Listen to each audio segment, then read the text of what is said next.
We are half an hour away from the opening bell. Hong Kong, Shanghai, and Shenzhen. You're watching the China Show. I'm David Ingles with Yvonne. Our top stories this morning: Asian stocks gaining as investors hope strong earnings led by big U.S. tech can overcome worries about geopolitics and high interest rates. UBS, meanwhile, also upgrading China stocks to overweight. And China's EV sector is in focus ahead of results out of Tesla later today, with the industry set for a big boost from Beijing's clean technology push. Plus, ByteDance digging in for a legal battle over U.S. moves to force a TikTok sale, a case shaping up as a test of resolve for D.C. and Beijing.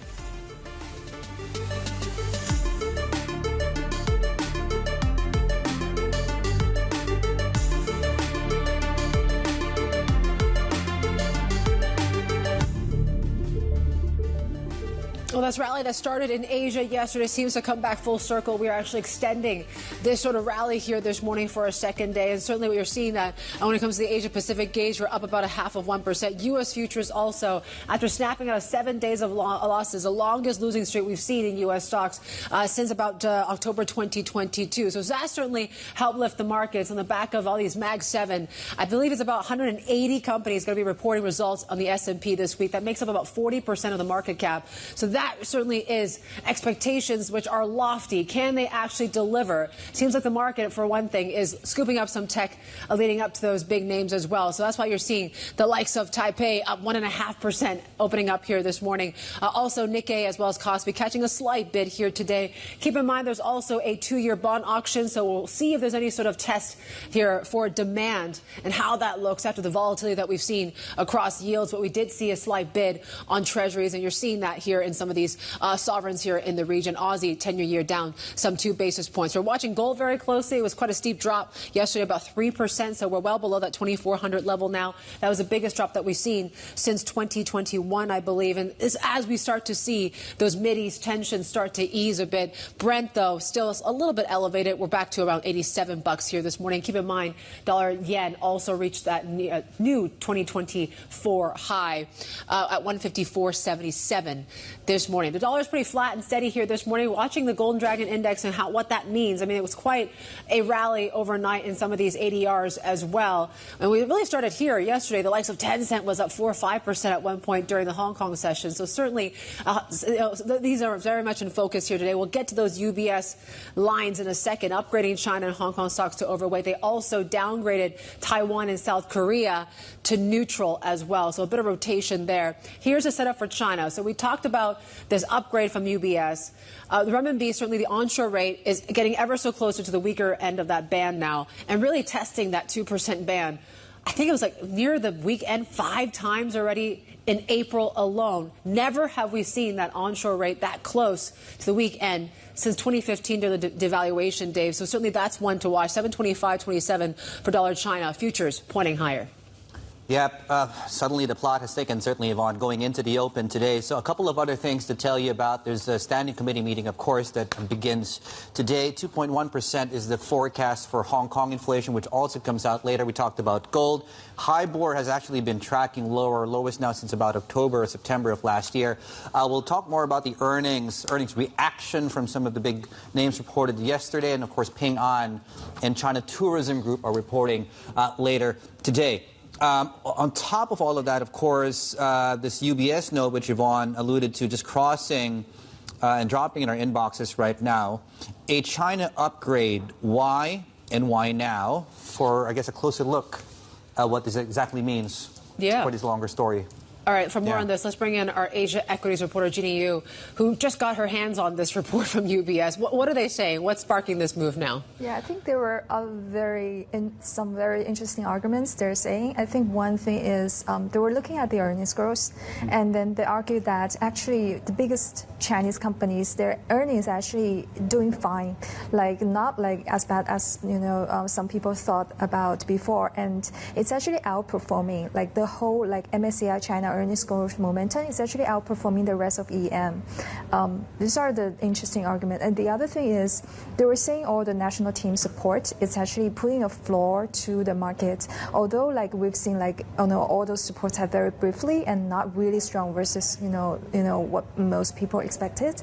The third thing they are arguing is that there are seeing some early signs for the consumption recovery in China, based on all the Spring Festival traffic data and then the Qingming Festival holiday, the consumption data. They were saying there are early signs for the recovery. Another interesting thing is like they argue actually they did some analysis on the U.S. domicile funds, and they were saying that those portions which are very exposed to the geopolitical tensions, they are actually not as big as people had really thought. And those non-U.S. domicile funds, they didn't sell that much China holdings, which support that, the theory that the selling pressure in the China market may not, as bad as people had thought. The stars, and I'm cognizant this might come early again, are starting to align, right? So you have this big IPO, this trading debut today, of course, which is the bubble tea maker. Yeah. No omen there, bubble. 16 straight days of net buying through the Stock Connect as well. Do all of these point to this UBS thesis that the floor is finally in, Jeannie? Yes, I think at least part of the market is getting more confident, which is a good sign. But it's interesting you mentioned Chabaidao, but Chabaidao, we saw the gray market yesterday, it was actually down a little bit, down I think around 10%. Yeah. So suggesting that those kind of IPO market is not really showing the recovery side. We're still yet to see. We'll see how it goes later at the market open. But you were right about the southbound. It's really strong, and it's also a sign that there could be some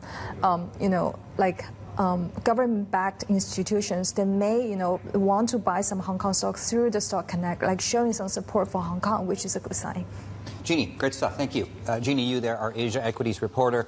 Joining us here on set, Redmond Wong, Chief China Strategist at Saxo. I'll put the same question to you. Is the bottom in? We are a little bit more cautious. We think that probably the market may want to test the bottom again. I think a lot of those government support, national team support, is focusing on really the leading SOE company. If you look at the divergence in performance of the CSI 300 and the CSI 2000, you can see, a lot of time actually the confidence among especially domestic investors, they are holding on more to the medium and small cap and many, and actually the selling was still quite bad, even though the national team has been supporting the top, the top tier SOE name. So the confidence is still very fragile, and earning for some company, I think it looks okay, but it's company by company. But the valuation probably will still be have to be adjusted downward. So still a lot of pressure. And then it's a U.S. election year. There will be a lot more noise about the geopolitics as well. Yeah, you wrote a whole report about this. How important? How much could a Trump or even Biden second term weigh on markets for the rest of the year? I think initially probably if there's anticipation of a Trump presidency 2.0, we probably will increase the discussion about tariff. And then, of course, you talk about 60% and whether it's 6% or below. But I think if it's selectively applying to China, Biden has the power to do it. So that is, of course, create some more uncertainty and pressure on the Chinese equity. But from Trump, but for Biden, and even there's a Biden presidency, because the domestic politics in the U.S. has changed since 2016, and China, as I think you have a report also, China has already been the punchback. So in elections, not only in the presidential election, but also in congressional elections. So I think it's going to be a quite bumpy ride, yeah. But what isn't yet in the price? Yeah. This market's already cheap. Some of the issues that you outline are arguably very well known and baked into the price. And I'm wondering how much more premium markets can bake into this Chinese equity market, which, as you point out, is still quite, but cheap for a reason, as you may be I think alluding to too there. That is a bit, I mean, it's now I think we talk about tariff and so on, but I think that's pretty much, it's a lot of people invest in a lot of investors' mind and maybe a little bit remote at the moment. But another thing is that I think not many investors have been looking at is that the rise of importance of national security consideration, not just in China, but in the U.S. Okay. And you have seen not just about semiconductor, but it's also about, I think you look at the Biosecure Act, I mean, it's on, it's biotechnologies, that is also okay to talk about, but also in other so-called sensitive bulk U.S. data. And then if they have a law there, and if they enforce it, they include things like connected vehicle.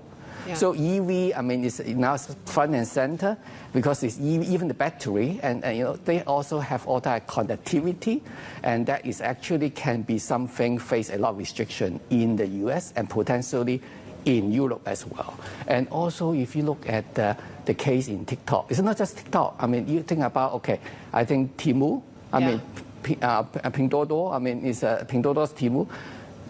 At the moment, the law say, they exclude e-commerce, but focus only on social media. But actually, the same principle can apply, and the national security concern can actually can expand. So that would be quite some risk. I think investors have not really fully priced in. But the data is looking better, right? I mean, macro backdrop looking better. Sentiment is improving. I mean, beyond the geopolitics, can we look at the fundamentals? Even earnings growth, as UBS is talking about, is turning a little bit less negative. Yeah.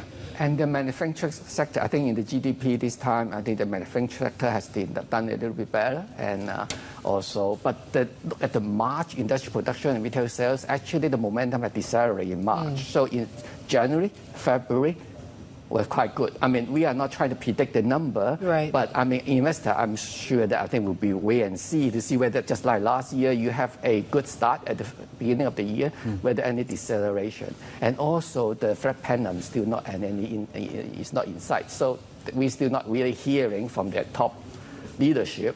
And what's the strategies over the next few years. And there will also be more debt restructuring and those kind of bad news coming. I can't let you go without asking you about global markets from last week. We've seen a really sharp pullback in U.S. equity markets. We have a big earnings week this week. Just your thoughts on where we are.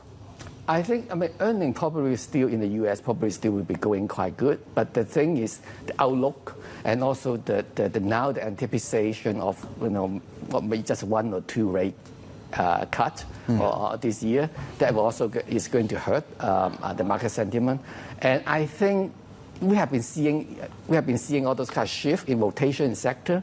So probably tech may be under a little more pressure, despite even though they deliver good result, and except maybe Tesla. But then is I think it's for investor probably more sensible to take some profit in tech sector and moving into defense and energy and also cybersecurity. Those have been the sectors we have been quite positive for a few months already. Yes.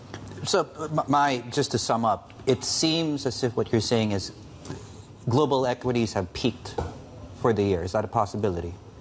If you look at the index, that is a possibility, yes. And that would be some selling pressure probably in the, but that would be, I think investor does not, because we are not expecting a big sell-off. So I don't think investors need to be completely withdraw from the equity market, but actually more sector. And we still think that, some of the market, after some pullback like in Japan, and it still looks quite promising. Yeah. I mean, it's not as cheap as a few months ago, but they are doing a bit of corporate governance improvement, and the valuation, if you look at the topics, is more like average. So it's still we can still do some stock picking there.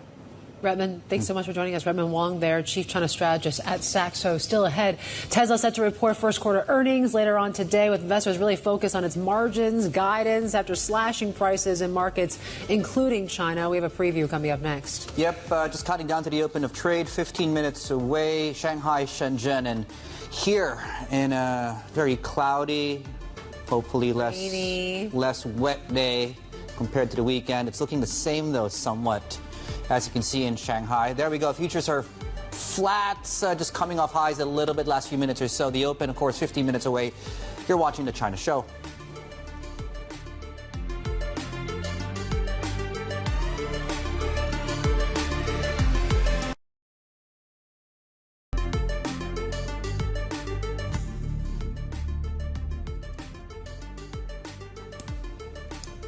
Steady as she goes when it comes to that PBOC fix here this morning. Another day of 710 handle here, 710.59. So I believe this is the sixth day that we've seen that fix at around those levels. It's not doing a whole lot when it comes to the exchange rate. We're still hovering on that 725 level, Dave.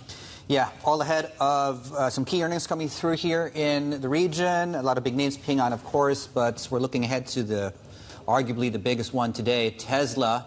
Looking where the stock is, so it's set to report quarterly earnings on Tuesday. Focus certainly will be on the recent price cuts, impacted profits, guidance, particularly when you look at their big market, of course, which is China. Now, we asked GL Warren Capital founder CEO Junhong Lee earlier on shows about the challenges actually facing Musk and his team there. Have a look. Tesla has not had a new product for the last 3-4 years. Model 3 came to the market in 2017, Model Y 2020. But meanwhile, there's many made in China homegrown brands. Latest has been Xiaomi, and a few months ago, Huawei car, and before that, BYD, a number of models, and Zeekr, Zeekr. Cars had a few successful models, all targeting at a price range of at around 250,000 RMB. So this price range has become extremely competitive. Peter Verco, our global business editor, is with us out of Sydney. Peter, the stock's down over 50% from last year. The bears are circling. Is there any hope looking at these earnings? What are we looking out for specifically tonight? Yeah, well, we know that the earnings are expected to be pretty bad. We saw that 8.5% decline in first quarter sales year on year. Expectations are that there's going to be around a 40% drop in operating profit and potentially the first drop in revenue in 4 years. But I think beyond the numbers, what investors are really, and analysts are really looking for here is a coherent strategy from Tesla going forward. We've seen on these calls before that Musk can sort of be a bit flippant, he can be a bit disinterested, he can be a bit dismissive of questions that get into the nitty-gritty of the financials of the company and sort of treat the whole thing like it's a bit of a chore that is beneath him. I don't think that's going to cut it this time. Just given what's happened to Tesla, the stock's down more than 40% this year, sales down, there seems to be a lot of sudden pivots in strategy. We saw that with the sudden job cuts last week. Investors really this time want to see a clear strategy from Musk. Barclays have said that this is probably the most anticipated earnings call in Tesla's history because it's really at a pivot point on an investment thesis. Is it still a growth story or is it starting to come back to the rest of the pack? And in China, that competition just continues to be fierce. Right? We talked about those price cuts in Tesla and Li Auto just yesterday. Does Tesla, Peter, have the room to just keep cutting prices in response to these slowing sales, or is profitability going to be a risk now? Well, profitability clearly at risk, and we had a report from Evercore ISI late last night saying that Tesla is probably in danger of wiping out all its operating profit in China from this latest round of price cuts. But it seems that at the moment, Tesla or Musk doesn't have much or many other levers to pull. They only have sort of the Model Y and the Model 3 as their main cars on offer. The S and the X make up a very small portion of sales. And in China, we see them, a whole range of competitors out there now. From the range of cars that BYD is unveiling across all price points, you've got the tech giants like Xiaomi and Huawei coming into the market. Just cutting prices doesn't cut it anymore. It does look like they need, to have something else on offer out there in the market. Peter, Great stuff. Thank you so much, Peter Verco, there with a preview of what to expect in these earnings. And we're taking a look at dollar yen. Right now, two things are going on. We'll talk about bubble tea a little bit later on, but we're seeing what the yen's doing. We're seeing a little bit of strength come through. So we're hearing the Ministry of Finance, Suzuki-san, making some comments just now. So it may be considered that the environment is in place when it comes to intervention. So maybe that the conditions have been met, I guess. That's how the traders are really kind of interpreting this here right now. So a little bit of strength coming through for the yen. Yeah, a step closer to that. We're also getting some strength coming through in the Chinese currency on the back of the yen strengthening. Also in the same direction, but perhaps a different descriptor, this trading debut today. So didn't do well in the gray market yesterday. The biggest one in Hong Kong so far this year. We're down 10% on Chabaidao. There we go. 15.74 a pop ahead of the open, so we should be opening at about these levels. A full preview of this. We'll leave you with a look at futures. 7 minutes away the opening bell. You're watching the China Show.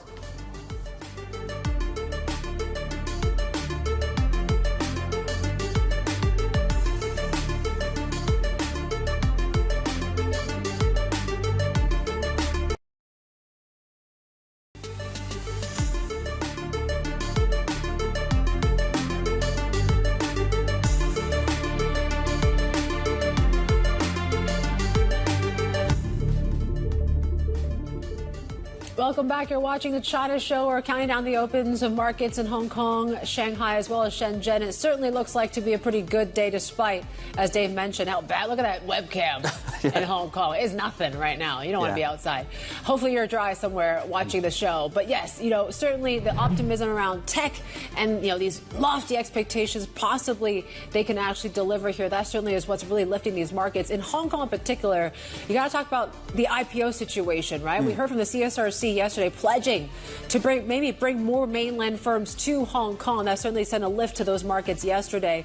And so watching very closely that. We talked about those southbound flows, 16 straight days where we've seen net buying from mainland investors. So it seems like something positive is going on now, David. Yeah, I think every single day, in fact, you extend that look on the southbound connect all the way back to the start of, right after, the spring holiday, coming back every single day with the exception of one day, right?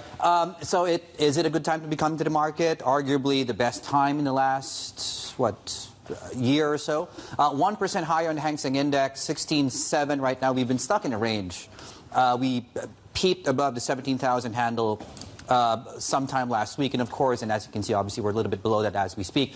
Some bid coming through across small caps right now, HS Tech. And within that, of course, we're looking at Tencent, for example, which is up 2.3%. Some of these biopharma stocks should be coming up bottom of your screens as well. The big gainers yesterday, so those are the big winners we're tracking today as well. Do we get a day two of this rally? And so far, it's been so good. Vol is actually on the way down as well.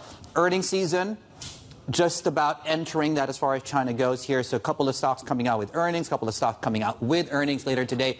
A miss in both. These two are coming out later today. Speaking of gold, perhaps not on the back of earnings coming through, this big drop in gold prices overnight. Miners next board, please, if we can. Your big four coming through here, a couple in Hong Kong, a couple in mainland China. We should be seeing some weakness across these as well. And flip the page, please, if we can. Some of the ETFs as well traded onshore.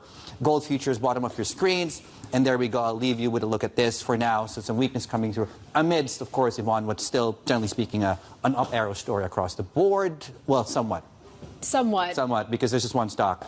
There's one debut today that I guess is not as bubbly as we thought. I don't know if that's the right really pun to put it here, but we're talking about bubble tea here this morning. Why not? It's a slow day.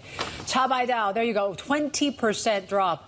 And now that markets have really opened up here right now on this trading debut, it is the biggest IPO of the year here in Hong Kong, really testing consumer demand at a time when the sector is really becoming increasingly watered down.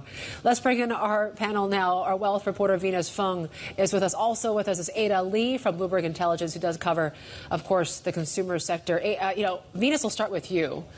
the fact that it's a bubble tea maker that makes the biggest IPO in Hong Kong this year, I mean, that just tells us a lot, I guess. What does it tell us? Yeah, I mean, normally you could imagine it would be tech or AI, but now we're talking about consumer and bubble tea. And then Sichuan by Chabaidao, or better known as the name Chabaidao, they raised more than 330 million in Hong Kong this year, debuting today. And then it's the biggest IPO in Hong Kong this year, or even since November. It's like a little bit about 6 months now. So we can see, yeah, it's like a testing ground for Hong Kong Stock Exchange data, and also like global investors' confidence to like any of the Chinese consumer markets. Yeah, and this one might actually lead other players in the sector to come out. If I'm being honest, though, it doesn't bode well, though. I wouldn't come to the market looking at this first day. We're not 22%, but talk to us about the other players in this thriving sector. I mean, by Chabaidao, it's actually the third largest player in terms of sales value and the store number in China. But like, there's the biggest player called Mixue Group. They are famous for selling drinks at $1 per drink. What? And then like they have this like super low price strategy across the. I mean, you can try it someday. Okay. I like how you answered that question. And also, there are actually at least 6 other Chinese players have indicated or hinted at IPO or global offerings in Hong Kong and US coming. Ada, I mean, I've never heard of this name before, and I can't really count with my hand how many there are out there. How competitive is it now? It is an incredibly competitive landscape there. There are over 3,000 these freshly made tea brands in China alone, with over 420,000 shops across China. Wow. I mean, just imagine the competitive landscape. So, based on some research that I've read, within a kilometer radius of the top 10 shopping center or district in China, you can find 50 of these shops within that 1 kilometer radius. Within the top 10 shopping malls in China, in every of the shopping malls, you can find 10 of them. Wow. I mean, this is massive competition. And that's why you see a lot of these companies trying to come onto the IPO market, getting more funding, and then they can expand more beyond the tier 1 city. You see all these companies are trying to expand into tier 2, tier 3, tier 4 cities just to get more customers. And that's why, as Venice mentioned before, about the pricing competition coming along as well. Is that the main source of differentiation here? How does one stand out amidst what is seemingly a saturated market, no pun intended? Well, funny enough, it's not a saturated market yet because the demand for bubble tea seems insatiable in China.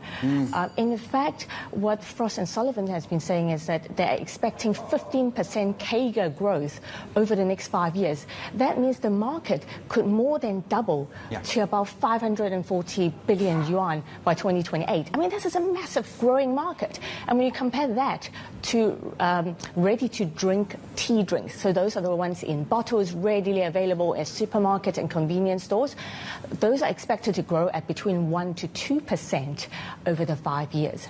So it is a massively growing market, and people seem to be increasing the demand for it as well. In terms of the differentiating strategy, pricing is one.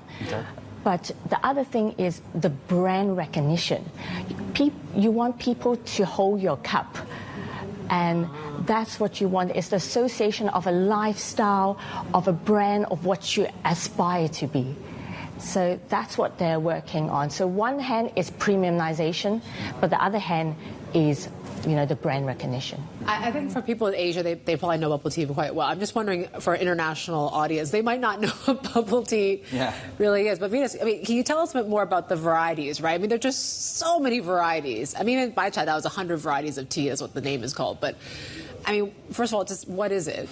And why is it so popular, do you think, among I mean, as consumers? Ada has mentioned, we see so many brands in China emerging every week right now. And then, I mean, a little bit like Starbucks, you just go into one shop, it could, like from the topping or to the add-on, you can red bean, tayobo, like cheese foam. And then, like, in terms of tea base, you can have pure, like, jasmine tea. It could, and even for sweetness and ice sweetness you can pair with it, and it's like a little bit of a tailor-made drink for you. Like every time, say, you can have the unique experience for the drink. So that's probably also adding to the craze of the like millennial or Gen Z populations in China, or even they are trying to tap the global markets.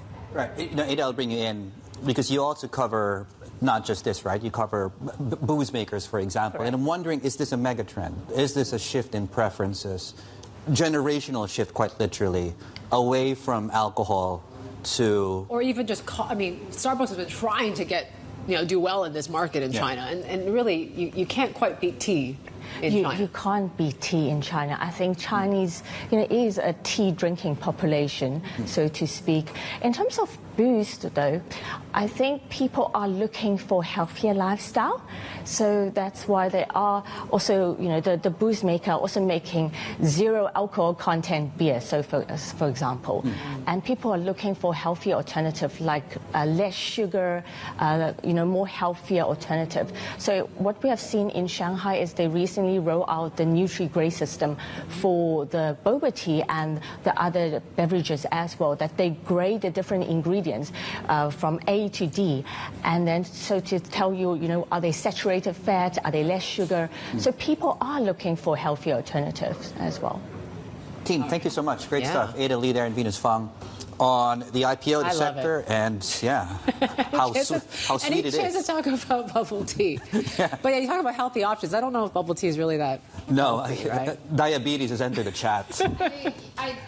You probably see more of these brands are coming. I mean, like Hong Kong has been like one of their key testing ground for international market, or at least they would be happy to put a location in Hong Kong as like an overseas market for them, like in the perspective.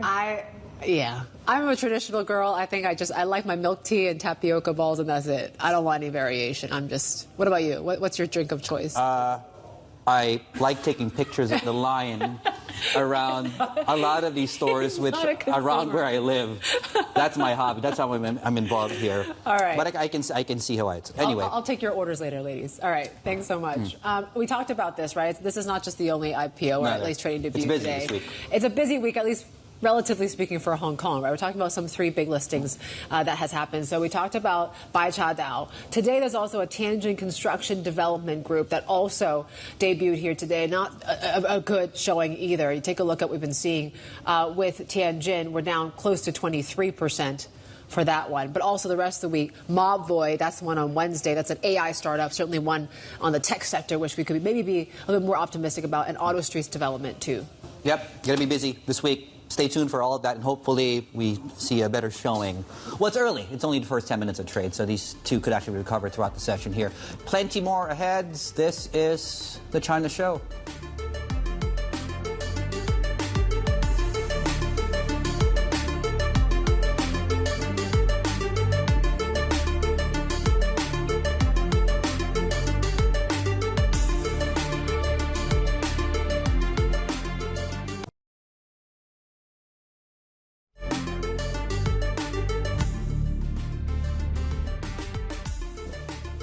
All right, we're stepping away from the bubble tea talk here today. I think we're having a little bit too much fun. But CSI 300, there you go. We're going negative now. We're down about 0.4%. Hang Seng also pairing off some of the initial gains from just about 12 minutes or so. But we're still seeing gains of about 1%. HS Tech certainly is what's driving that here this morning as well. And of course, we're watching very closely what goes on, not just in the equity market, but let's talk about LGFVs. Why not? You talk about China's off-the-books local government debt market has seen signs of maybe a turn right now. Only a few months ago, the sector was flagged as the #1 financial risk in Asia. But now, borrowing costs have actually fallen to a record low. For more, let's bring in Bloomberg's China credit reporter, Wei Zhou.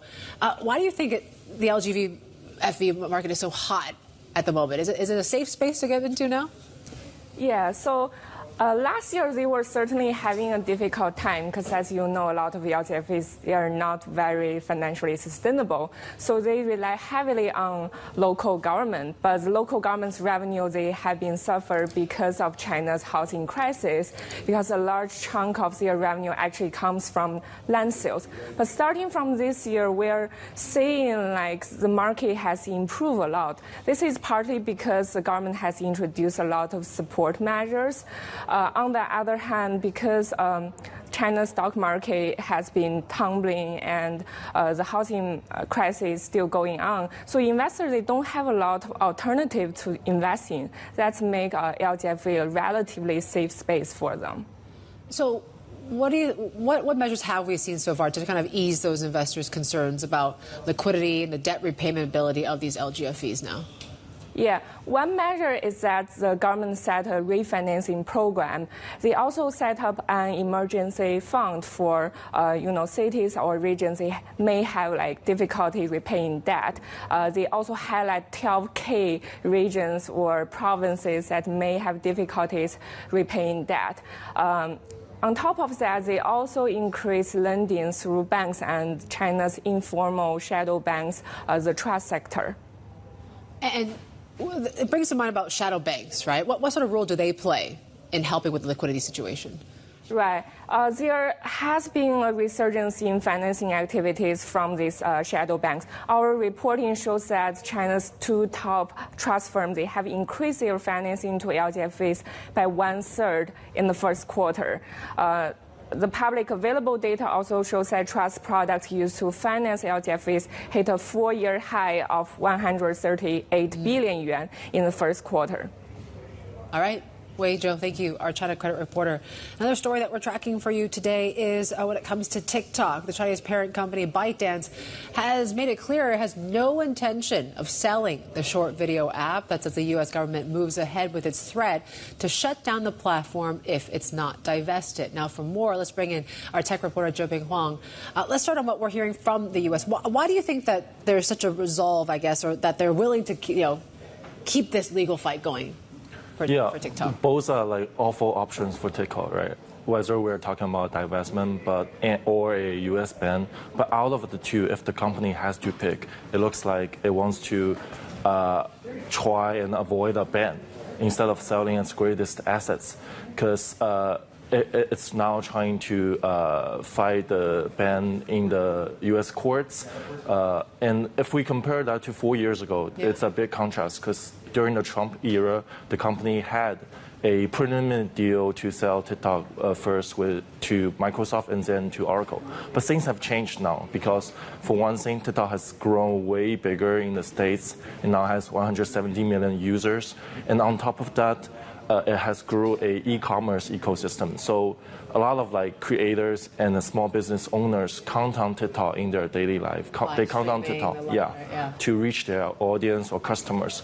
So in a way, they become allies to TikTok. That's why the company had a campaign for their creators, users to call their senators. It's sort of like a spam call, but it worked. It worked quite well. So that's one thing. TikTok has big influence in the States now. And if we're still using the Trump White House as a precedent, you can see TikTok is really it can play the long game. It can probably drag till November when we have the election. Things might change. Maybe the Trump White House will have different opinion. Okay, it's not just the U.S. though. But what about what's going on in the EU and some of these potential fines that TikTok might face there? Right. The EU regulator has launched a new investigation into TikTok Lite. TikTok Lite, which is a new app. The difference between TikTok Lite is to the main flagship app is that it's trying to offer cash incentive for the users. Say if you stick on the app and watch loads of video, it will give you coupons or digital currencies as a reward. The format has worked pretty well in China. It's a tried and proven formula that TikTok is trying to push globally. But regulators think it's a bit too addictive.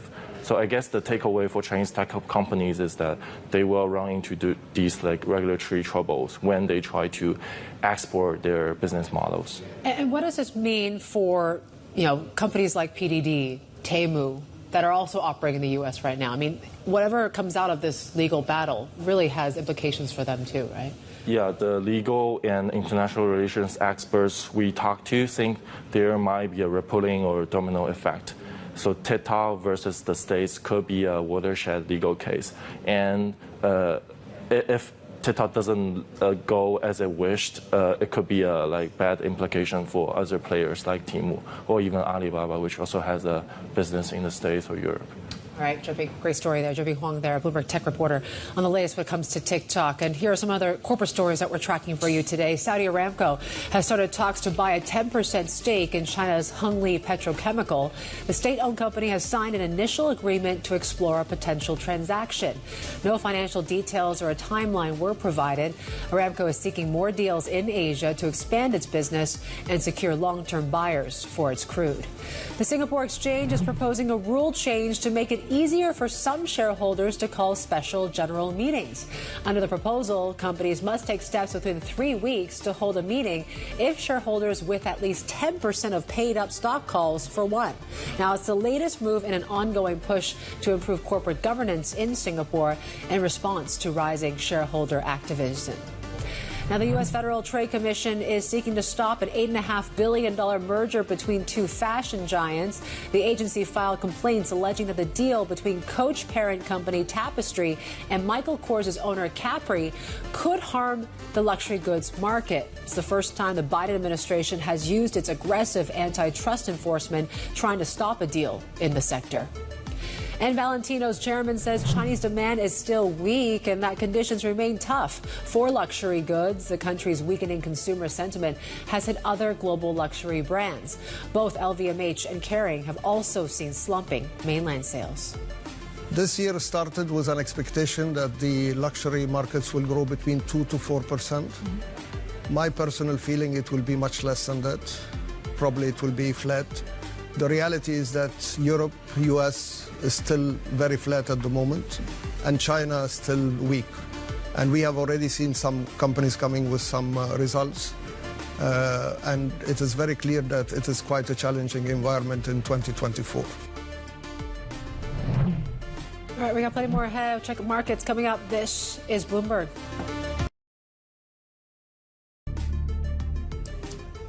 Welcome back to watching the China Show. 22 minutes into the cash market session. Two trading debuts today. Well, two specifically we're looking at this point in time, and it's almost a race to the bottom if you look at these two here. So Chabaidao and Tianjin Construction interchanging, but give or take, we're looking at declines of 20% at least. The first trading session here. So, well, yeah. We can talk more about what this perhaps means and what this signals and reflects as far as underlying sentiment is concerned. Was this a valuation issue? Is this a timing issue coming to the market? We should also note at this point in time, Chabaidao is the biggest IPO in Hong Kong so far this year, north of $300 million US, just to give some more context there. So, yeah, more on this in a moment here. A couple of other big movers to tell you about. Li-Ning is also coming in, and we're looking at some big moves here. There we go. We're up about 3% on Li-Ning here. Yep. So it's 2 days of gains here for the stock. And really, it seems like, according to Jefferies, this first quarter retail sales beat really does show that there is a bit of recovery in the e-commerce space as well. So while it was low single digits, it was still better than expected, according to the analysts there. We're also watching when it comes to other names as well. There's been some big moves when it comes to WH Group, iFlyTech, Sungrow Power. These are some of the earnings-related sort of things here today as well. Gold miners are very much in focus. We talk about that drop in gold. The question of the day, I mean, you said it's a little bit, maybe is it still far-fetched? I mean, we saw one binary. Is it the start of a correction in gold prices here? We're extending those losses, mind you, right? So it was a 3% drop overnight. We're seeing a 1.5% drop now. We're getting closer to 2,300 and 2,400 right now. That's why you're seeing the likes of Shandong Gold down some 4%. Yeah, there's certainly money to be taken off the table, given how far gold prices have gone, and you know some of these, well, not just gold miners, but also some of these ETFs, right? So there's one in Japan, of course, which is the ETF that has also garnered quite substantial year-to-date flows outside of China. That one is actually the biggest there. So we're tracked this very closely. We're looking at the rest of the Chinese market, which, by the way, has been doing very well. So up a second straight day here in Hong Kong, 0.6%. Plenty more ahead. This is Bloomberg.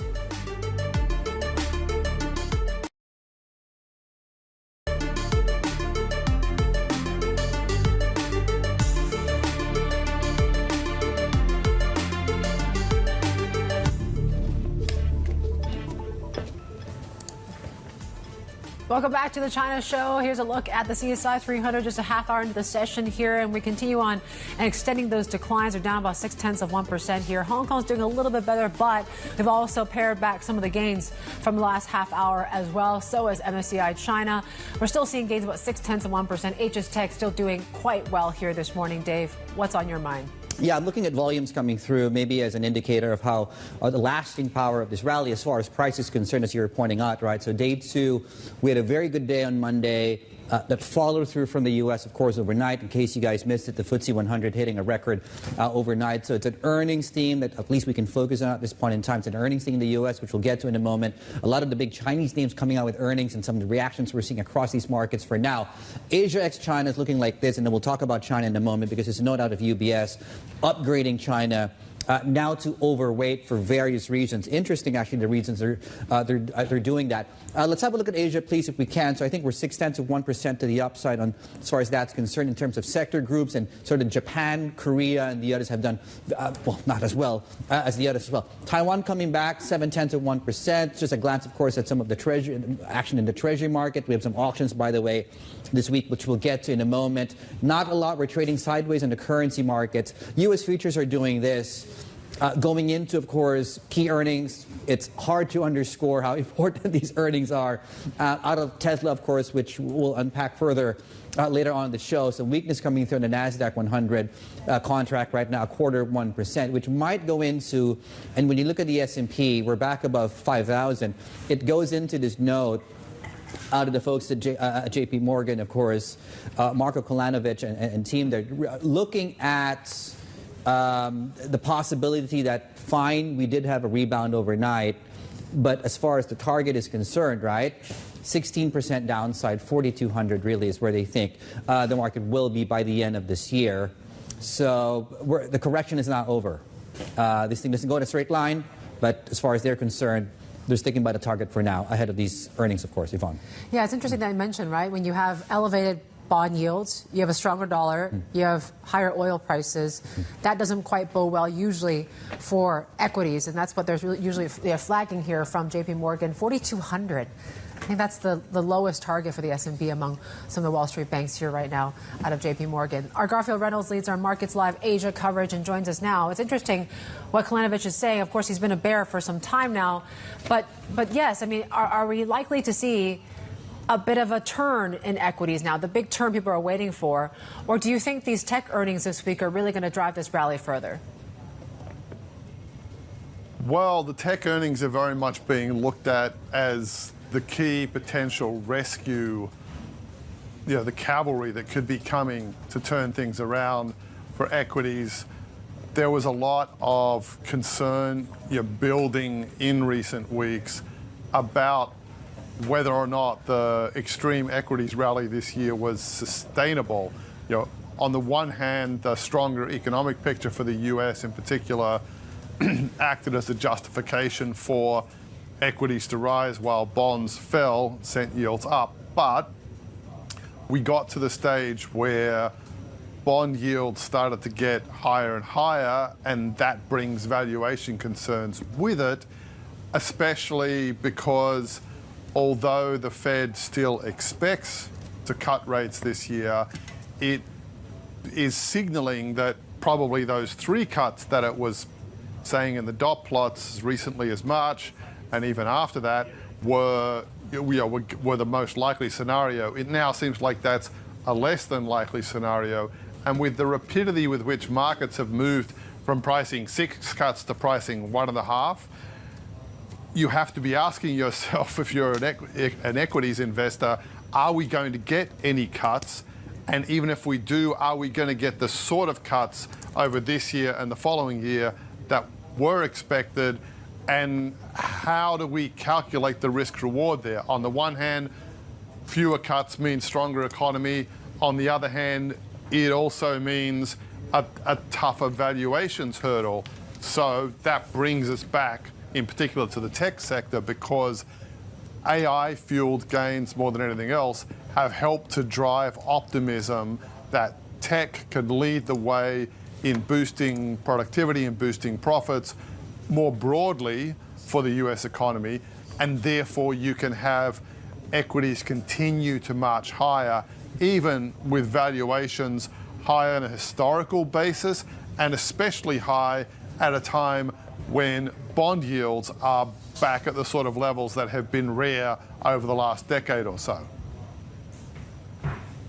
Garfield, how closely do you think we should be reading into these intraday moves between yields and equity markets, where if you really take a step back, these two asset classes are still very closely correlated to one another? Yeah, that speaks, I think, David, very much to the way that what the Fed is going to end up doing still matters so very much, for both markets. We have had this expectation that the Fed will cut even as the data got stronger and stronger, and that helped to keep yields and, bonds and stocks, correlated, because they're both looking at, okay, what's the Fed going to do? How do we feed that into our models?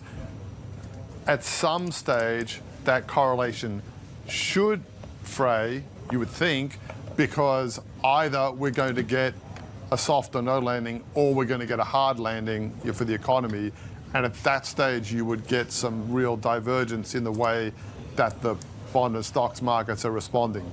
But we still look to be a fair way off from that. Garfield, turning to bonds now, of course, we have a big bond auction in the U.S. with the 2-year yield, and this just coming days before that PCE inflation print out of the U.S. as well. What are you thinking in terms of demand this time around? Well, I'm thinking demand could well be strong. We're going to have a fairly decent yield that's being offered at the auction, and nobody's thinking the Fed is going to hike rates anytime soon. So the risk on the 2-year is not that high. And in many ways, a lot of investors have been saying that they're favoring shorter ends. In general, there's a feeling that it could be a good time to buy bonds because yields are backed up. But a lot of investors are preferring the short end because the yields are higher and because the risk is lower. Because they're shorter in duration, any backup in yields means a smaller depreciation in price. So with that case, this week's auctions are at the shorter end of the maturity suite. So with that, you could see some strong demand for at auction, especially auctions are often effectively ending up with buy and hold investors rather than somebody who's looking for a more classic total return basis for their investments. Garfield, thank you. Garfield Reynolds there on All Things Macro for us. Let's zero back into this Chinese market. A couple of interesting things to tell you about these last, 24 hours or so. So first is, we got into work today, and we were looking at the number of the days and the inflows coming into Hong Kong through the Stock Connect. Yeah, 16, right, 16 when it comes days. to southbound. So certainly that goes to show, there's only one day in the whole month where we actually saw net selling. So, that certainly does show that the inflows are something that has been sustainable for much of, since early February, really, you talk about as well, Dave. It's not just this month. Yeah, virtually every single day. And yeah. I'm actually looking at data right now, and for our Bloomberg clients, here's the plug. MMA Go on your terminals. It looks like we are getting a day 17 of inflows coming through. So we're looking at a decline in the balance of the southbound connect quota, which means money is coming in so far. It's not coming in a lot, but it's still a day of inflows. And this goes into the broader story of this UBS note and them pulling the trigger on that overweight. And it's a sort of a rare overweight, right? Or at least a rare change to overweight. I think Morgan Stanley still remains neutral. But it's certainly, they're talking about the signs that they're seeing of a change within the consumer.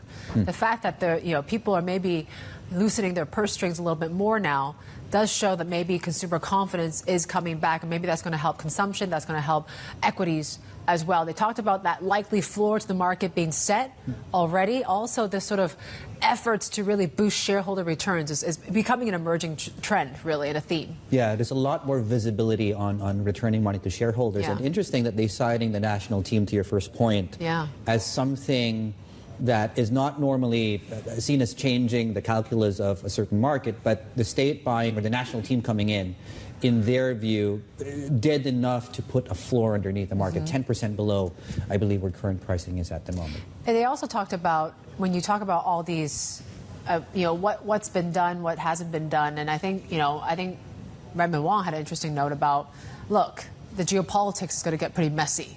You get closer to November and this election when they're talking about tariffs from both the Biden camp as well as the Trump camp as well. That's something that maybe could overshadow some of this optimism, something that we need to think about for the next few months or so, but certainly that is one to watch. Still ahead on the China show, though. Hong Kong bankers on edge as they face the threat of more job cuts. We have plenty more analysis coming through from Bloomberg Intelligence as well. This is Bloomberg.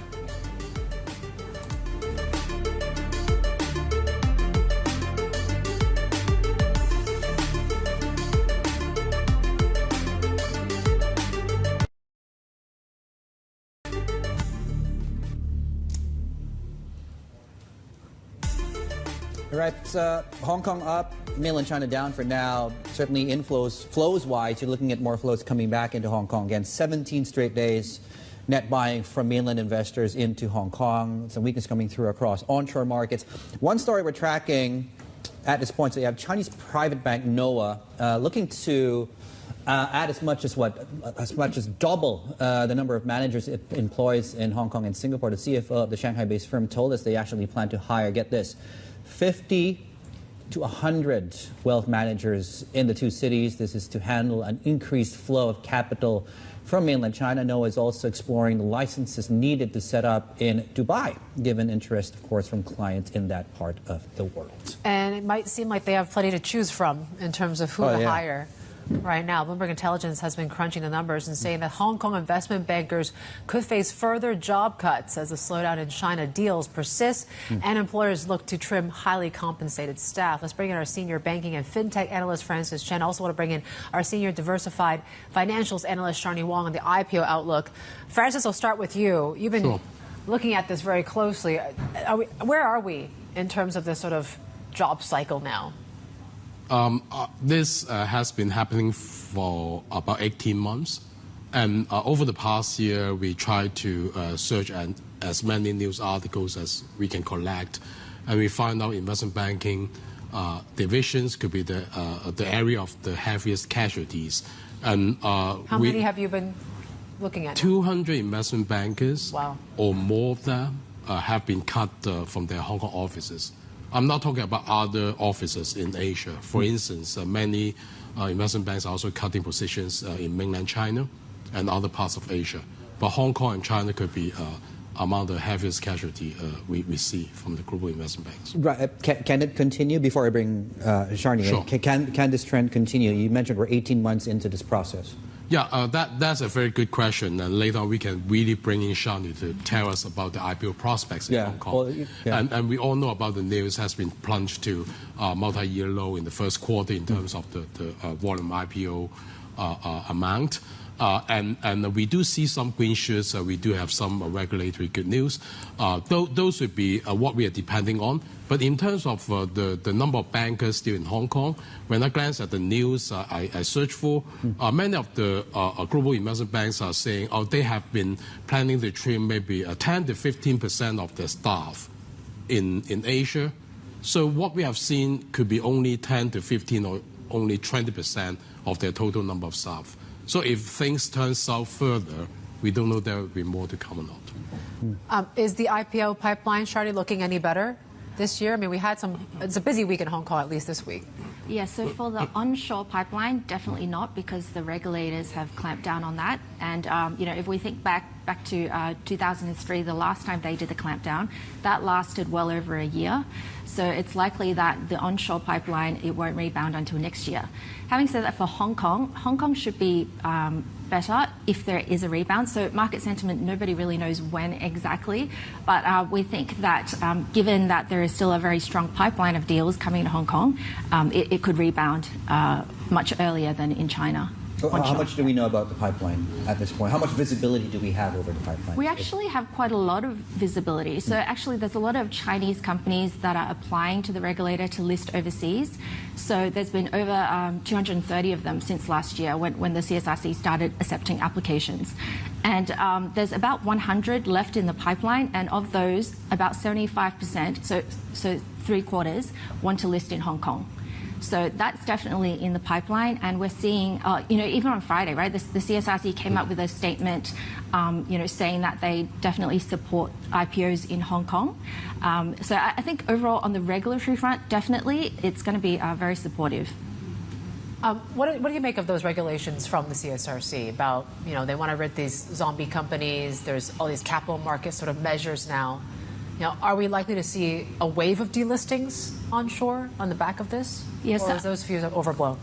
Yeah, I think they do want to increase the quality of the listings. So that's been definitely something that has been a concern, especially a lot of the smaller companies. So we've also seen some of the brokers that I cover, they do get fined for supporting these listings. And now that they act as gatekeepers, so they do have this responsibility. So I think over the long term, it's great. But in the near term, there could be, a lot less IPOs and also, potential delistings. Right, and Francis, as a business, right, they look at this as cost, right? Is it a curse that Hong Kong bankers just tend to get paid, generally speaking, higher compensation-wise than their peers around the region? And they look at this cost, and there's really no business so far to justify the cost. Well, have to highlight that I have to base on some kind of surveys from headhunters or recruiting firms as a basis of my analysis. But when we talk to different industry people, including the headhunters, what they're seeing is the pay gap between the Hong Kong and Singaporean bankers have been narrowing really fast over the past year or so, or maybe more so than what we are seeing in the survey results, which I put forth in my report. So it's definitely still getting more pay in Hong Kong, but the gap may not be as wide as what the survey I use suggests. Yeah. Okay, team, thank you so much. Francis Wong, Francis Chan, Sharni Wong. There we go. That's not a wrap. Thank you so much. Speaking of IPOs, 2 trading debuts today. Not really looking. We're worse off now. We're down 30% on this bubble tea maker, Chabaidao, and we're looking at Tianjin construction also down by a quarter. So not a good day. First good day at school. No. It's never a good day first day at school anyway. Do you remember your first day at school? A long time ago. No? No, I always had a lot of excitement going to school. Yeah? Maybe I'm just, I don't know. At least the first day is always new. New stationery, new backpack, Anyways, not good when it comes to the bubble tea space as well here today. You can get more on not just bubble tea and the whole jobs market. More. You can get the Insider's Guide to the Money and People Shaking Up the Finance Hub in our new Hong Kong edition newsletter out every Thursday. You can sign up through the website, Bloomberg.com/newsletters. We got plenty more ahead. This is Bloomberg.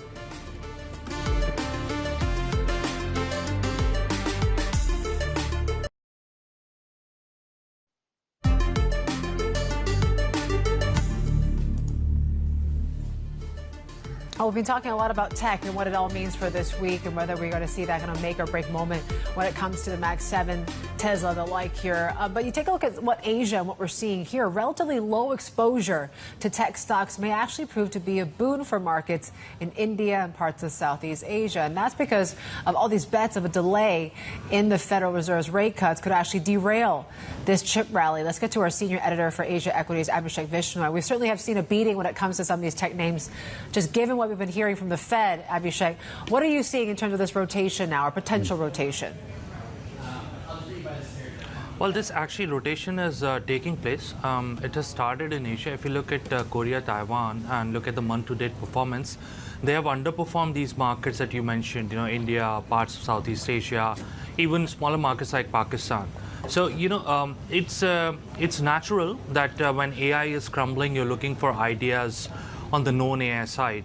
But the most important thing here is, and the jury is still out on it, is whether this is just a pause, a breather because of profit taking on AI side, or there is more to it. There is a cool off in demand. There is a point where valuations and earnings are not in sync. So, whether this correction can last for a few months. If that's the case, then we are looking at a very big risk for global markets, because these are the stocks that have contributed significantly to all developed market rallies, the US markets, and had a rub off on Asia as well. But if it's just a pause, then we're looking at a scenario where domestic oriented markets, relative value trades like China, and even value in general, would do well. If you take a step back, it's largely a call on interest rates remaining higher for longer. And in that context, valuations of very expensive growth stocks coming down. And on the sidelines, investors looking at areas where there is a bit of valuation discount and safety for their money. So Abhishek, I think two parts here. So it's one thing for a market to look attractive because it doesn't have components of things that are not doing well, so AI. It's another thing for those markets to actually look attractive on their own. So when you look at the markets that are benefiting from the Fed and this AI boom, how do those markets look on their own? Well, if you just look from the context of earnings, if you look at earnings revisions this year or month to date, you would see that actually AI as a space or tech stocks in general, the earnings revisions have not been great. I think they're largely unchanged, or they've trickled lower in many cases. A lot of Magnificent Seven stocks have actually seen a lot of downgrades. Now, if you pan that into these domestic-oriented markets which are financials heavy, like Singapore for that matter, India as well, and maybe even China, you'll see upgrades this month. A case in point, is it's not just India plus ASEAN, even China, because there's a lot of value when MSCI China is trading at 9x. If you look at their earnings from the start of this month, they're up 2% earnings revision. If they rise by the same magnitude over the next few weeks, you're possibly looking at the highest earnings estimate that China has commanded this year. So, that sort of proves it that there is more than just relative valuation argument to this budding rotation from AI to non-AI. That's your taking stock for today. Abhishek Vishnoi, thank you so much out of Singapore for us. We're looking at markets still right now. Li Auto, of course, which was a big decliner yesterday. You had some price cuts there. You had a Tesla story. And Morgan Stanley chiming in, dropping this note earlier on. Yeah, it's interesting that they say, though, it's still the underdog, but likely oversold. So yes, these price cuts should not be a complete surprise, they say, but actually should help in terms of volumes. But still, this could actually create a bit more anxiety and actually confidence in the short term in terms of the stock performance. But they're still staying overweight on the stock so far. There we go. That EV stocks, very briefly, have a look at that. And on top of that, also look at some of the other things happening across these markets. Plenty more ahead. This is Bloomberg.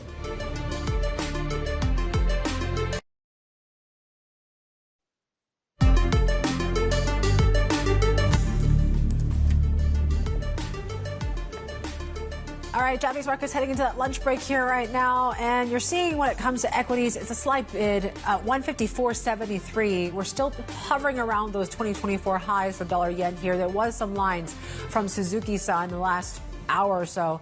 The environment in place for intervention if needed. So take what you want with that statement. Not saying a whole lot, really. If needed. If needed. If needed. But we're getting close, maybe. We're getting close, maybe. So I like it how they're non-committal but committal, right? Got to take some advice from the folks in Japan for being able to say no without saying no, or saying yes without actually committing. I need that for my social life. Markets across the Asia Pacific, because of Japan, because of the rally in Hong Kong, we're up 0.5%, just coming off highs a little bit. In terms of market breadth, the majority of stocks are up, although you do have about 600 stocks on the regional benchmark down. In terms of sector breadth, though, as you can see, things are doing very, very well. Asia dollar index, we're slightly to the upside here. U.S. futures have been flat for the most part the last 3 hours or so. That's ahead of some key earnings in the U.S. and this downtrend, it seems that we've entered in the U.S., but we did get a rally, of course, overnight. I mean, 1 out of 7 days, right? Yeah. So certainly maybe signs of there's a bit of stabilization. Let's ask that question to David Chao, Asia Pacific Global Market Strategist at Invesco. Everyone's talking about, this correction in U.S. stocks and whether, this is over or it has further to go. How are you assessing this U.S. market here right now? Is this U.S. exceptionalism still, how intact is it? Well, I think that much of it will be dependent on how tech earnings perform in the coming weeks. We have some pretty important prints that we're watching out for. Ultimately, I think that fundamentals are what's important and that investors will pay up, especially for companies that are generating record amounts of operating cash. And I think that tech will again demonstrate during this earnings season that they're worth paying for. How high is that bar? Speaking of fundamentals, David, how high is that bar for big tech this week? Well, I think that all eyes are looking both on tech earnings, but also on the inflation, the PCE print, and what the Fed is going to do and when that first rate cut will be. I think that these are all dynamics that investors will take into consideration. But I still think that tech is going to outperform other sectors during this earnings season, and I think that there could be some money pivoting back to tech in the coming weeks. Obviously, one potential headwind could be the stronger dollar. I'm just wondering, is this more of a tactical trade now? Or what was the tactical trade? Or are we starting to see more of a longer-term structural sort of strength, or at least trend, in this strength in the dollar now, David? Sure. Many have been predicting the demise of dollar strength for a while now. And I think that that certainly has been somewhat of a disappointment, given dollar continues to be very strong, and that's because the Fed rate cut has been pushed out. We started the year with markets expecting 6 rate cuts. That's looking more like around 2 to 3 cuts for the year. That certainly has had impacts on dollar strength, but I still think that the dollar is likely to weaken against basket currencies, perhaps in the second half of this year, following the first rate cut. David, we got a note from UBS earlier upgrading China to overweight. Not that we're saying this market is about to embark on a sustainable bull rally. And of course, we still have to see more signs of it, earnings specifically. But what do you think of China now compared to how you thought about the Chinese equity market, say, 2-3 months back? Well, I think that the fundamentals in Chinese the economy appears to be strengthening. Most recent GDP print came in stronger than expected, although we saw a bit of a softness in the month of March for China. But I think that this just shows that China's rebound is continuing, that it will be a bit uneven. But I think that market sentiment is starting to improve in China, aided by government measures. And I think that will only grow from strength to strength. Now, I don't think that we're going to see kind of a V-shaped recovery in markets or economy, but I think that if you look at valuations, Chinese stocks are much cheaper than other parts of Asia, and they are compelling at these levels. David, I'll just take your pick maybe on just where you have the most conviction now. Is it an asset class? Is it geography? Is it a sector in particular? What really is sort of where you think could actually deliver the most returns this year? Sure. I think that given where the 10-year yields are recently, we've seen a bit of volatility. I still think that fixed income looks very attractive. We haven't seen yields, especially in kind of higher quality non-investment grade debt, such as senior loans, or even things like private credit. I think that these asset groups look very interesting to me, and I think that investors should take advantage of yields being up where they are again. David, thank you. David Chao, Global Market Strategist, Asia Pacific at Invesco. Right, just ahead here, U.S. Treasury Secretary of State, rather. Gotta get my That was last week. Yeah. Coming up this week, right? This thawing in relations. There we go. Maybe that. 2 out of 2 weeks. Antony Blinken heads to China. More on that in a bit. This is Bloomberg.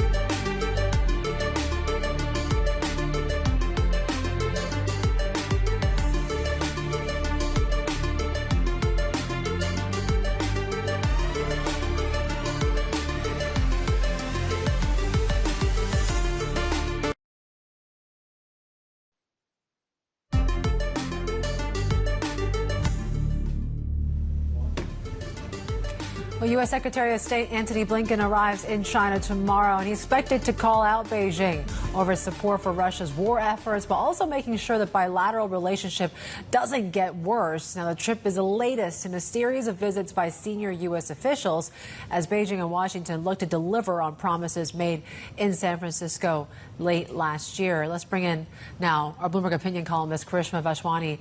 She thinks Blinken's visit could actually offer a real opportunity for both sides to mend strained ties, and she joins us now from Singapore. Karishma, it seems like San Francisco was a long time ago. What are sort of the goals in which Antony Blinken is really looking at with this trip?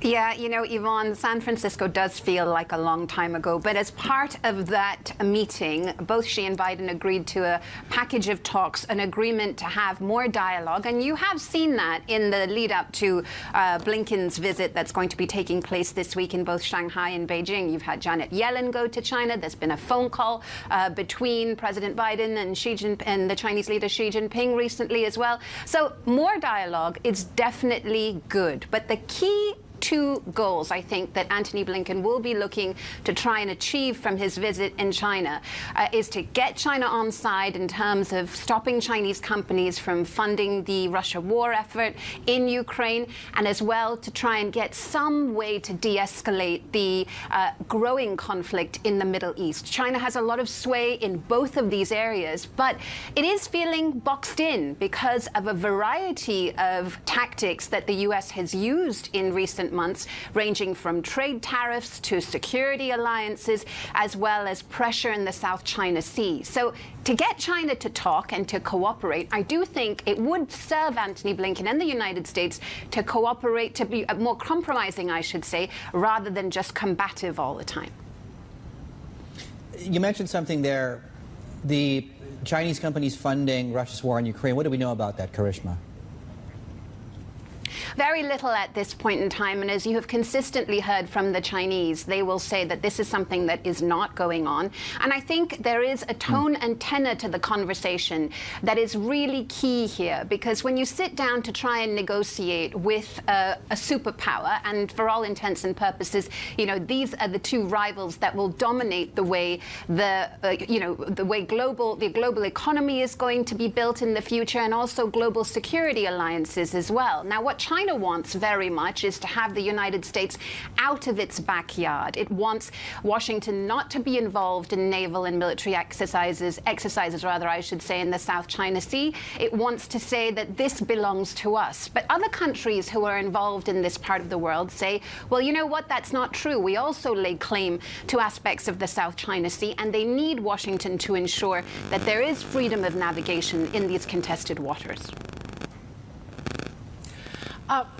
We just did a story yesterday about the fact that China has actually been showing a lot of restraint, despite what we've been hearing from Janet Yellen and maybe what Antony Blinken will present this week as well. Are we likely to see that restraint hold? I mean, just given that this is a big election year and the campaign rhetoric is going to be quite, I guess, loud. Yeah, and you've already seen that, right, Yvonne? I think one of the key concerns for Xi Jinping and the Chinese Communist Party is what happens if indeed you do have another Trump White House. Because the last time that he was in power, foreign policy and economic policy was sort of, you know, dictated by 140 characters on Twitter. And that was very unpredictable, waking up every morning, all of us, in fact, having to find out what the latest salvo would be. Now, China has moved on since then. agreement. And there has been, as I said at the beginning of our discussion today, far more dialogue with the Biden administration, far more rational dialogue, I think it would be fair to say. But at the same time, what China has recognized is that whether it's the Democrats or Republicans in power in the White House, the tone and tenor, the approach to China is going to stay the same. The Biden administration has arguably been even tougher and more systematic when it comes to policy on China than Trump's policy. And I think the Chinese have understood that. It's also coming against the backdrop of a slowing economy in China and a great deal of disenchantment amongst the domestic population about what their future holds. Ultimately, what the Chinese Communist Party wants is survival of the regime. And it needs to ensure that the domestic population feels secure as it goes forward. And for that, it needs the international scene and landscape to be more stable than it is. Karishma Vaswani, thank you, our Bloomberg opinion columnist joining us out of Singapore. Other geopolitical stories that we're tracking for you this morning. The EU has agreed to impose new sanctions on Iran over its attack on Israel. The deal will further expand restrictions already imposed by supplying Russia with drones. The measures also target weapons transfers to Iranian proxies in the Middle East, including Hezbollah. Countries including Germany and Sweden are pushing to add Iran's Islamic Revolutionary Guard Corps to the EU's terrorism list. The Israeli military's intelligence chief has quit for failing to prevent the October 7 invasion by Hamas. Aaron Haliva is the first senior Israeli official to step down over the assault that killed around 1,200 people. He accepted blame shortly after the Hamas attacks, but stayed in his role as Israel launched its war in Gaza. And President Biden has told his Ukrainian counterpart the U.S. will move quickly to deliver weapons if the Senate votes this week to approve an aid package. In a phone call, Biden told Volodymyr Zelensky that the U.S. aims to swiftly ship the battlefield and air defense equipment. Meanwhile, the U.K. is sending more missiles to Ukraine, including long-range guided weapons, in a package worth $620 million. Let's shift our focus now and have a look at climate. So the senior White House climate advisor says the U.S. needs to ramp up speed, or that's the speed and scale of its shift away from fossil fuels. Speaking at the Bloomberg NEF Summit in New York, John Podesta also joined the chorus of complaints coming from Washington about China's overcapacity. We're very concerned about overcapacity in China across the so-called green technologies. Batteries, electric vehicles, the solar supply chain.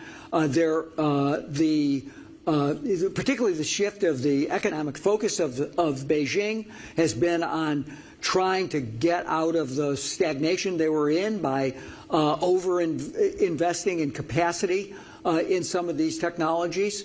But that is not good for the United States, it's not good for workers, and it's not good for the world.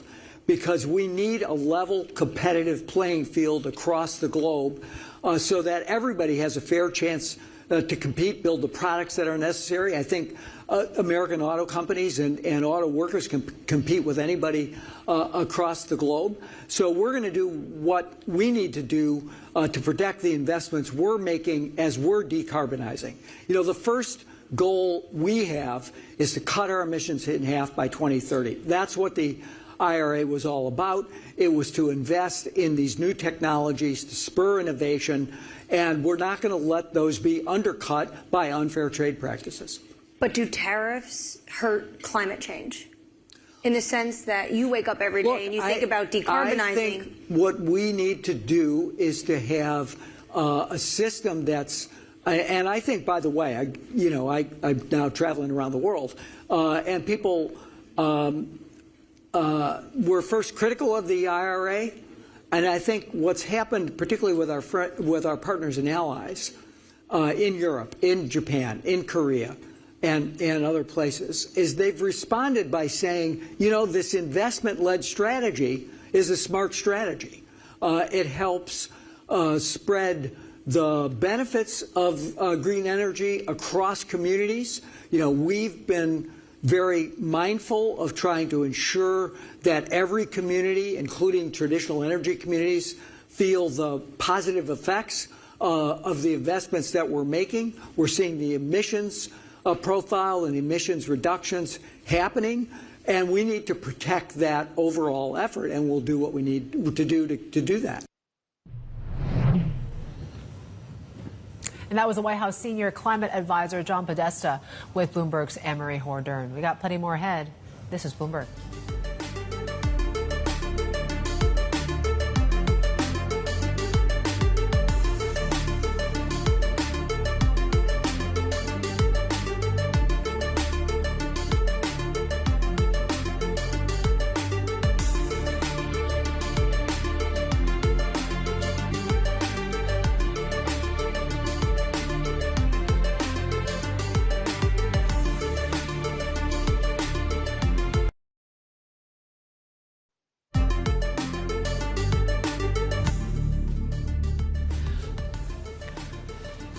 The big corporate stories that we're tracking for you this morning. The U.S. Federal Trade Commission is seeking to stop an $8.5 billion merger between two fashion giants.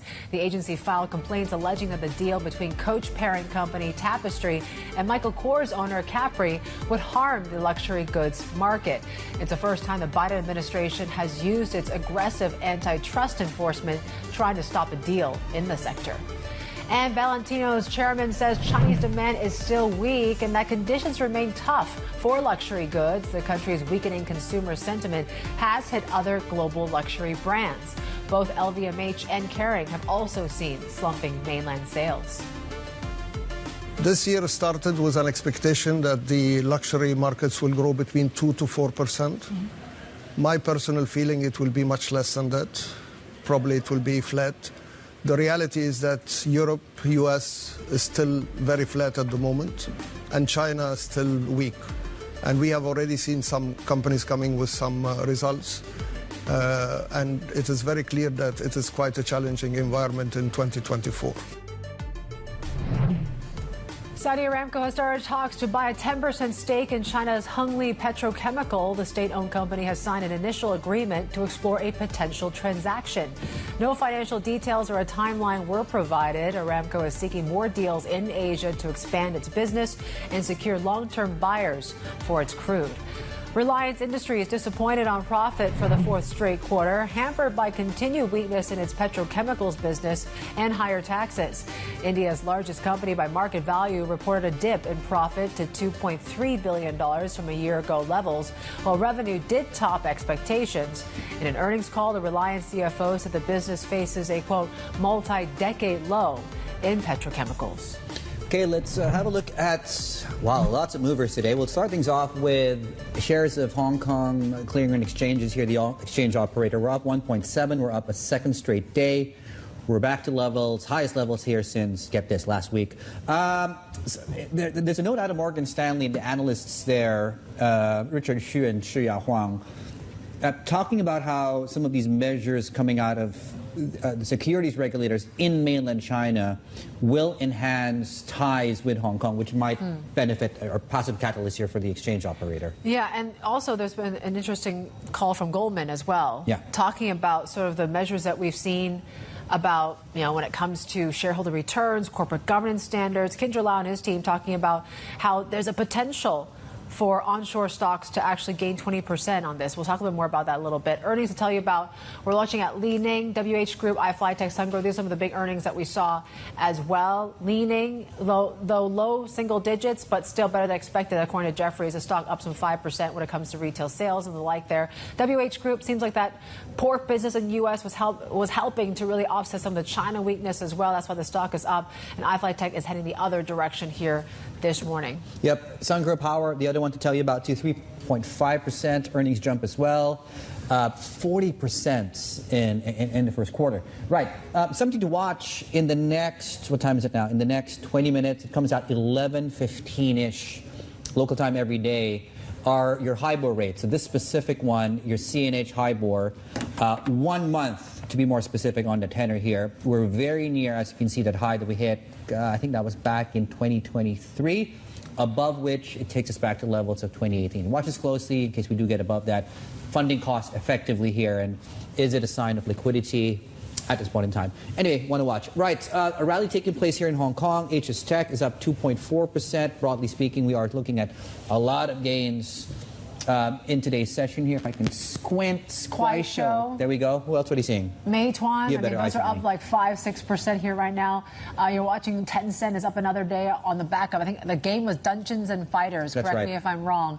Earlier than expected release. So that certainly is lifting the market for another day. So you rarely see moves that big when it comes to some of these big tech stocks in China as well. On the bottom panel, though, that's where you're seeing some of these declines. Li Auto, we're down for another fourth day. In the last 2 days, it's really been about price cuts here as well. But we've been talking to some of our analysts. They're saying, look, it seems sensible that they did this. Maybe this is going to help their volumes. But in the near term, could create a bit more anxiety more than confidence in the sector. Still overweight at Morgan Stanley. There though, we go. yes. On the broadly speaking, the HS Tech Index at these levels, 34.19. We're literally testing that 50-day moving average, which is literally a point above current levels. Back to the note out of Goldman Sachs, which Yvonne mentioned earlier on, Kinjer Lau and his team have put out. They've studied the Value Up program, and effectively what they're saying is if we do get a reversion to the mean, and if things close to international norms, that might mean a 20% upside here, price here. You're starting to see a lot more analysts come through and comparing what we're seeing in China with the likes of Japan, with the likes of Korea. I mean, that seems to be gaining a bit more traction now. What we're seeing in what's going on in Japan, the Value Up program in Korea as well. It's interesting he's saying that quality large caps will be in demand, just given on some of these likely rise in fund capital on ETFs. That's going to actually boost that quality premium for some of these large caps and some of these stable growers out there. So still one to watch there. But they still are positive on the A-share market on some of these reform upside. There we go. Into the A-share market, we're looking at net buying across the stock connect northbound and southbound as well. So 18 straight days now. 17 straight days into Hong Kong. 18's tomorrow. Really. Probably get to 18. Because every single day since the start of Feb has really seen positive flows into this market. And by the way, if you're out here in Hong Kong, bring an umbrella. It looks looking a bit nasty out there. It's quite dark. But yeah, here we go. Weakness coming through a little bit in the Chinese currency. That's it from us here. We'll see you guys tomorrow. It's off to lunch for us. That's it from the China show. Bloomberg Markets, it's next.